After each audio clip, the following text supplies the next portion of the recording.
After God showed me the temple and the gates, He started showing me something even harder. He started showing me myself. I thought I was learning how to trade. What I was actually learning was how much of my life was built on fear. At the beginning of my trading journey, I was chasing money. I wanted freedom. I wanted success. I wanted to make enough money that I would never have to worry again. I wanted the life that everybody talks about, the financial freedom, the independence, the ability to do whatever I wanted, whenever I wanted. And because of that, I approached the market with the wrong mindset. I wasn't reading the market, I was reading my desires. I wasn't listening to what was happening. I was listening to what I wanted to happen. And there is a difference. One of the first things I learned was that the market does not care about my opinion. The market does not care what I want. The market does not care what I need. The market does not care about my timeline. The market does not care about my plans. It simply does what it does. And if I refuse to see what is in front of me, I pay tuition. The market collects its payment. Every mistake costs something. Sometimes it costs money. Sometimes it costs peace. Sometimes it costs confidence. Sometimes it costs all three. And I paid a lot of tuition. One of the biggest things God exposed in me was fortune telling.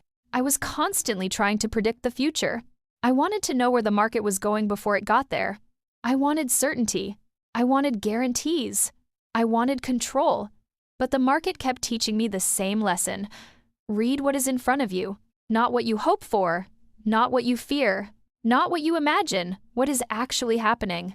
That lesson hit me hard because I realized I wasn't only doing that in trading, I was doing it in life. I was constantly writing stories. Stories about people, stories about situations, stories about what might happen, stories about what could happen, stories about what probably would happen. And most of those stories never happened. They existed entirely in my imagination. The market showed me that I was trying to play God. Not because I was arrogant, because I was afraid. If I could predict the future, then I could protect myself. If I could predict the future, then nobody could hurt me. If I could predict the future, then I could avoid disappointment. But God never asked me to predict the future. He asked me to trust Him. Another thing the market exposed was fear of missing out. I would watch a move happen. I would see price take off. And suddenly panic would set in. I need to get in. I need to catch it. I need to do something. I need to move now. And because of that panic, I would enter late. I would abandon my strategy. I would abandon my rules. I would abandon my discipline. And then I would lose money. The trade wasn't the problem. My emotions were. Then God showed me that I was doing the exact same thing in life. I was afraid life would leave me behind. Afraid opportunities would disappear. Afraid everybody else would move ahead while I remained stuck. Afraid I would miss my moment. Afraid I would miss God's plan. But fear produces terrible decisions. Fear makes you chase. Fear makes you rush. Fear makes you abandon wisdom. Fear makes you abandon patience. Fear makes you violate your own boundaries. Fear makes you enter agreements you were never supposed to enter. Then there was greed. Nobody likes talking about greed. I didn't like talking about greed because greed doesn't always look like greed. Sometimes greed looks like urgency. Sometimes greed looks like ambition. Sometimes greed looks like necessity. Sometimes greed disguises itself as wisdom, but greed always says the same thing. More. More money, more control. More certainty, more security, more. And no amount is ever enough. The market exposed that too. There were times I should have taken profit. The trade was successful. The objective was reached. The plan worked. But I wanted more.